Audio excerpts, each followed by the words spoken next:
Hello mọi người, hôm nay mình sẽ giải trí một chút, chơi trò Stanford.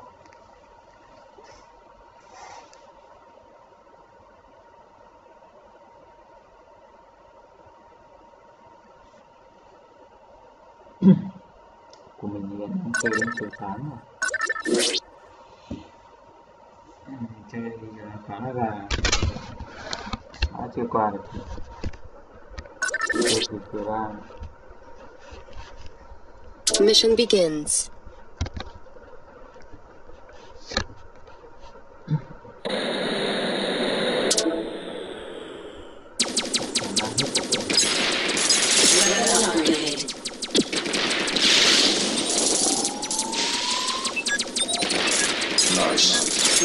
Weapon upgrade.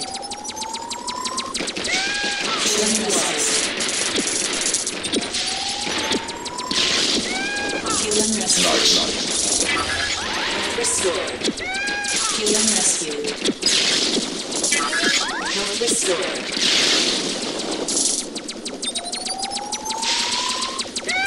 Healing rescue. Weapon upgrade. Chain lost.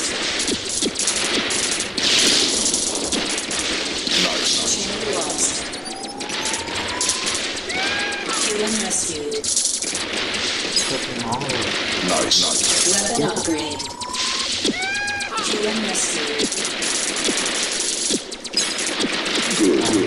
Weapon upgrade. Mega bomb. Weapon upgrade.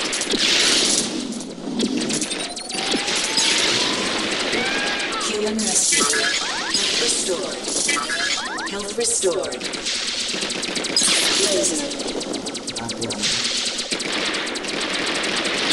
Great. Đang làm mức độ khó nhất của cửa ba. Healing rescue. Chain lost.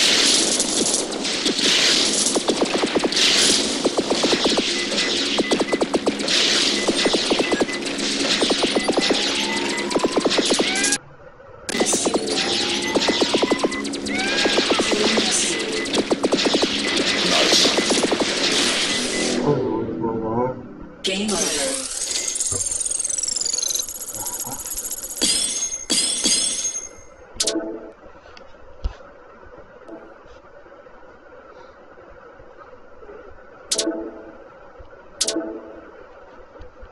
Hiện tại thì mới mua được sức mạnh mức độ 4. Đạn này bác chính là đạn 3, bác cánh đạn 2, nam châm 2, tên lửa 2, có laser năng lượng siêu bom. Mission begins.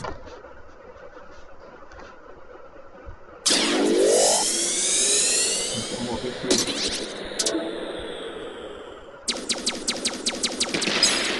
Weapon upgrade.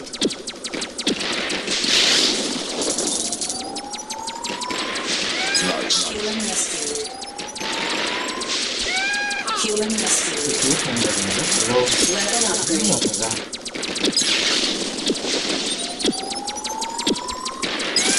Healing rescue. Nhiều khi phải Healing rescue. Weapon upgrade. Healing rescue. Weapon upgrade. Weapon upgrade. Weapon upgrade. Great. Weapon upgrade. 40%. Nó rồi. Healing rescue. Healing rescue.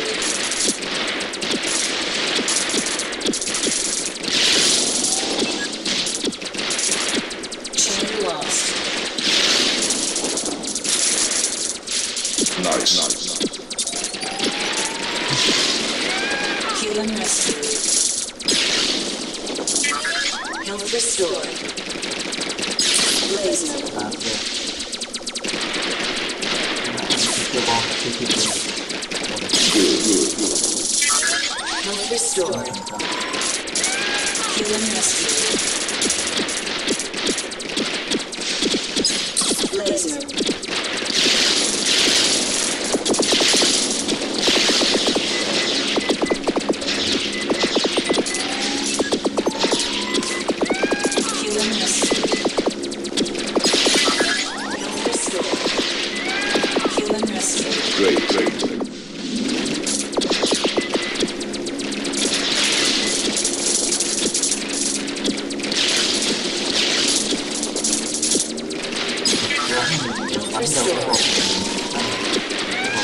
Heal and rescue. Health restored. bắn nổ cái này thì nó sẽ nổ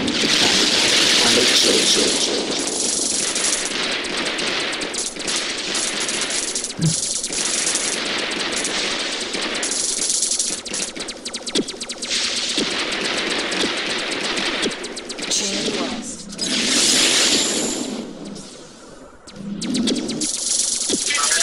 Health restored. Health restored. Health restored.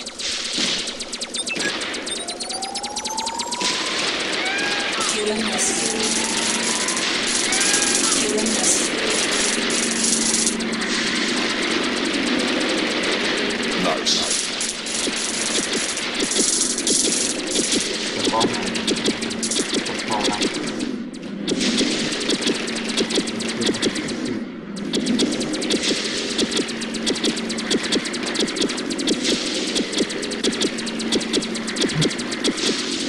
Một phát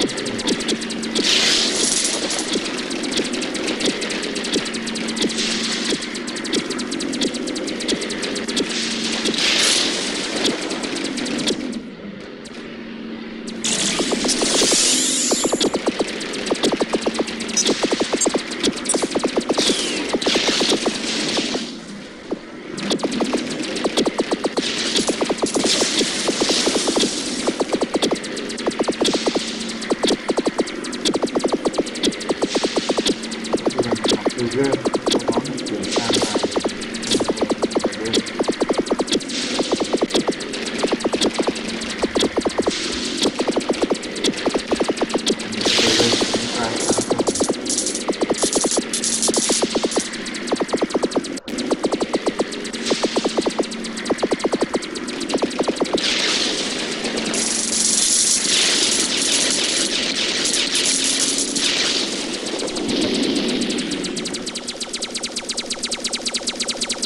Stage complete. Hơn gì sao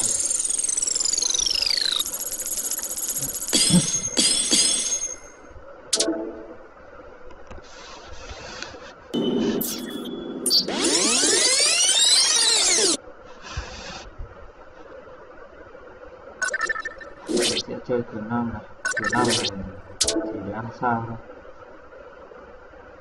lát nữa mình sẽ ra ngôi cân Mission begins. thử tập sao.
Khó này đạn nó rất là lâu, đạn cứ bay mãi để đọc luôn.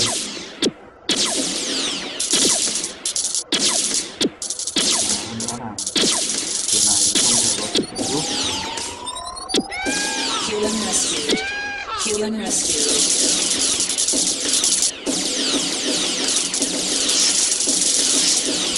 Nặng đó.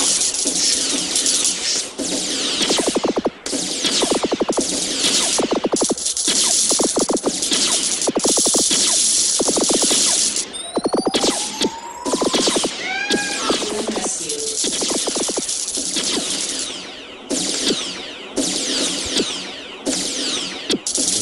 Đạn nghe được.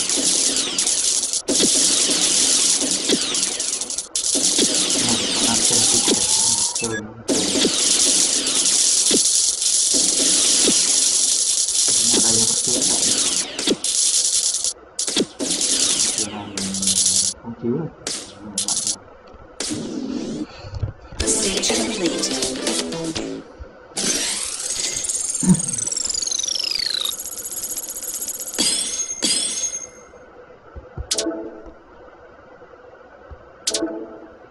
Sẽ mua thêm 500.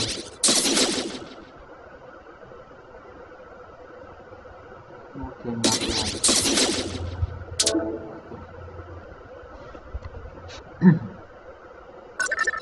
Chơi review từ cuối tháng rồi. Cuối tháng thì chưa Mission đạt được mục begins. tiêu này. Mặc dù đang là cấp độ dễ. Cuối tháng bắn khá là nhiều quả.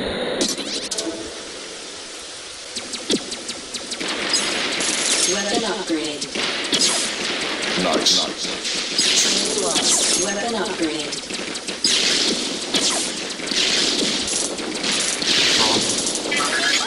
Restore. Nice. Weapon upgrade. Health restore. Restore. Shield. Weapon upgrade. Health restore.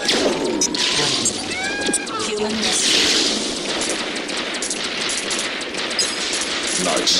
Thì là các bạn bắn cái hộp Weapon này nó hay upgrade. Health ra restore. từ laser, bom. Health restore.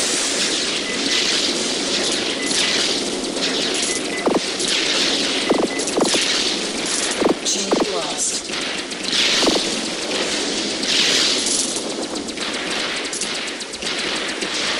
Nice. Thì bắn hết Weapon upgrade.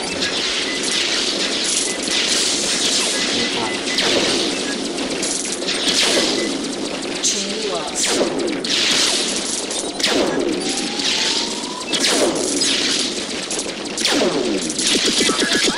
Restore.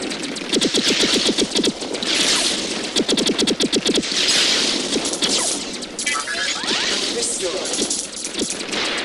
Nice.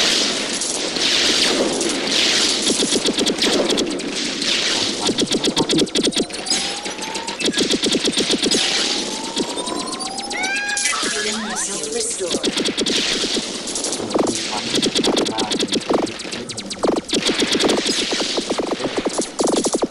Chain lost.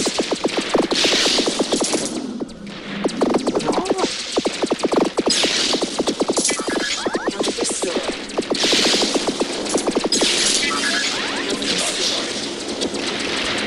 Chain lost. Nice. Chain lost.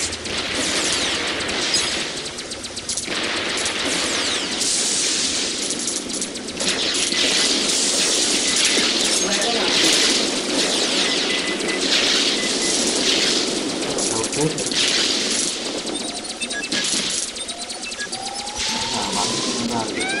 Human rescue. Human rescue. Laser. Shield.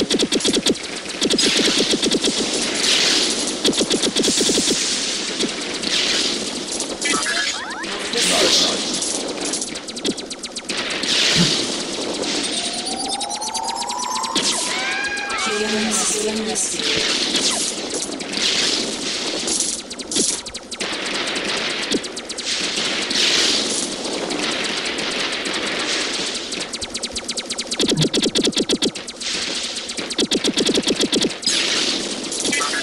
Health restore.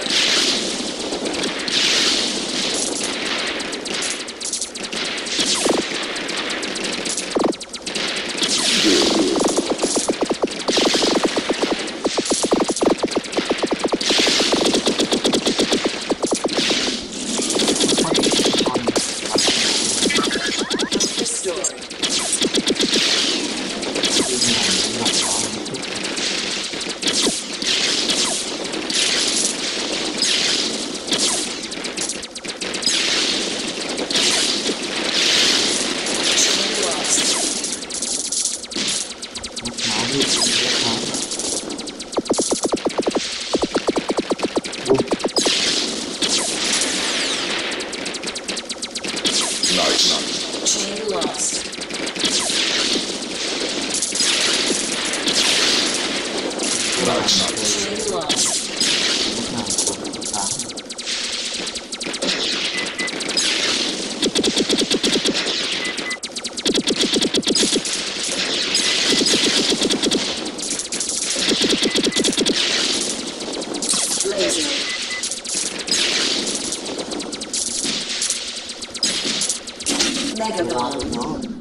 cơ hội được thử siêu bom.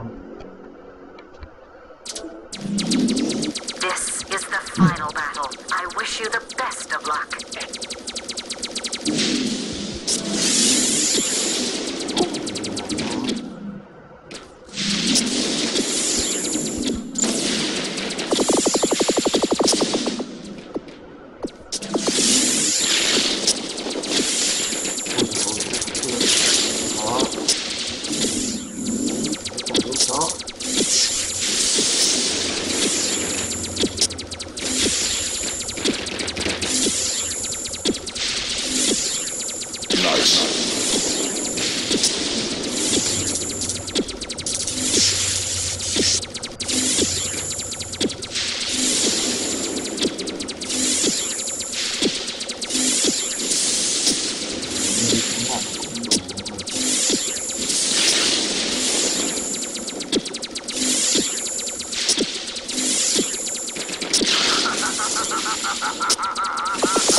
Game này đồ họa khá là đẹp.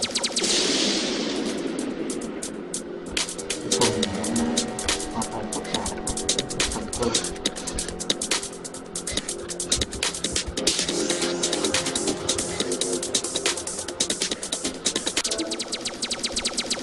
Stage complete.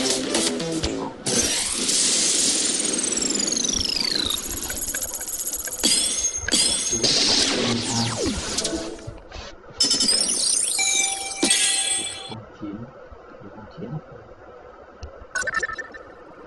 9 thì là ngực khó ác mộng.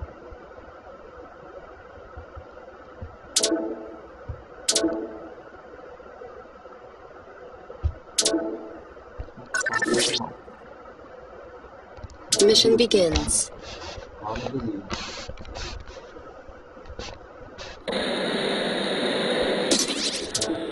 siêu Nice. Elimination. Chain lost. Human rescue.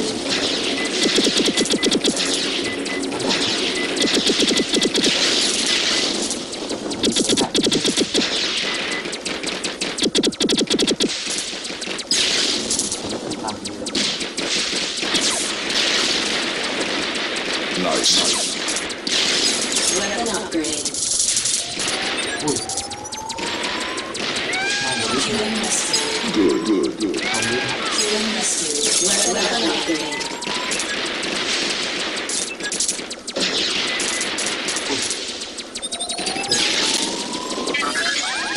ui Game over. một phát đạn.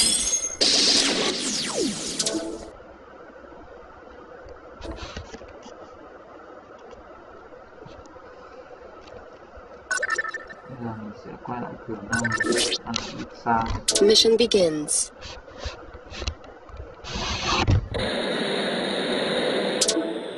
Làm đây là cấp độ bắt tiêu cấp này.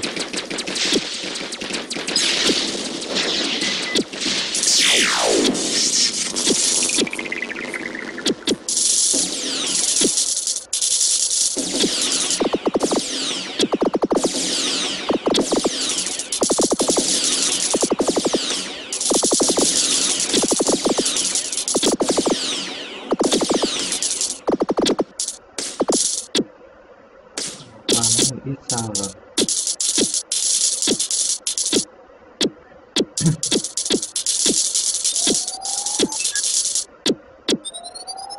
Lấy một thằng đường. Human rescue.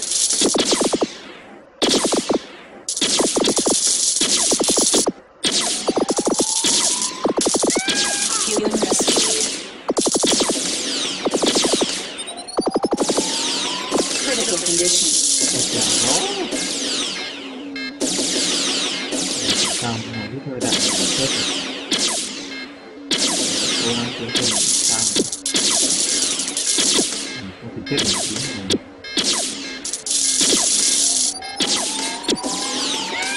Human rescue. 8%.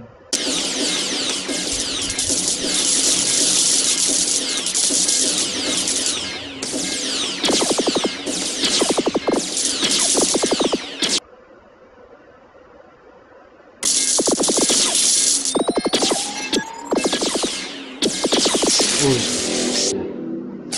Game over.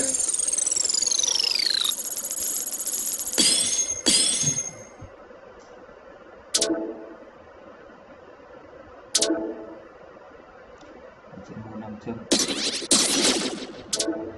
Cái trò này thì các bạn có thể chơi online với các cái điện thoại và máy tính bảng với nhau. Có một bạn thì sẽ có một cái ID.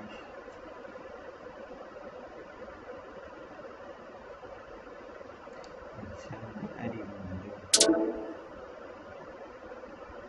Trên một cái ID của đây.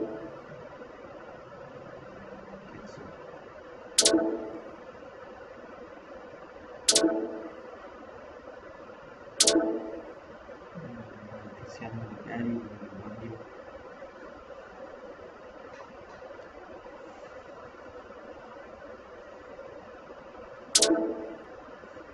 Đây là cái huân chương mà mình làm được.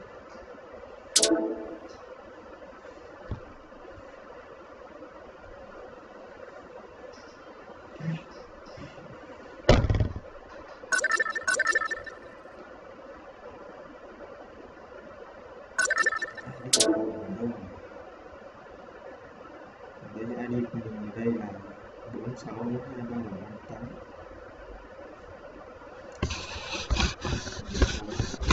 Trận cao nhất 2.000 triệu đồng.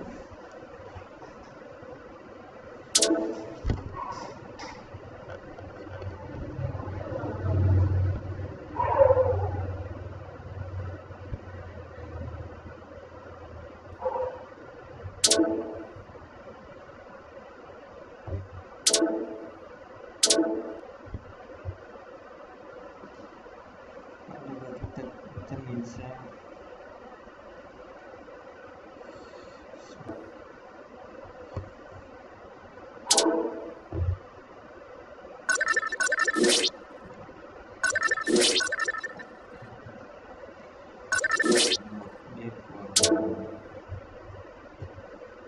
Siêu khó thì đã người gửi cấp độ siêu khó.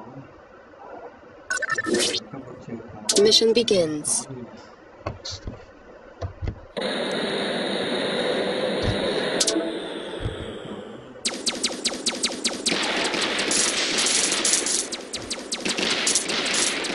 Nice. Chain lost.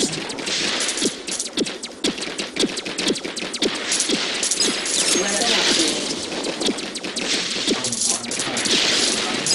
Nice. Weapon upgrade.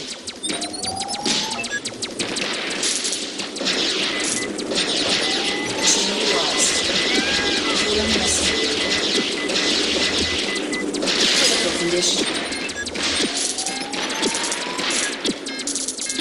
Weapon upgrade.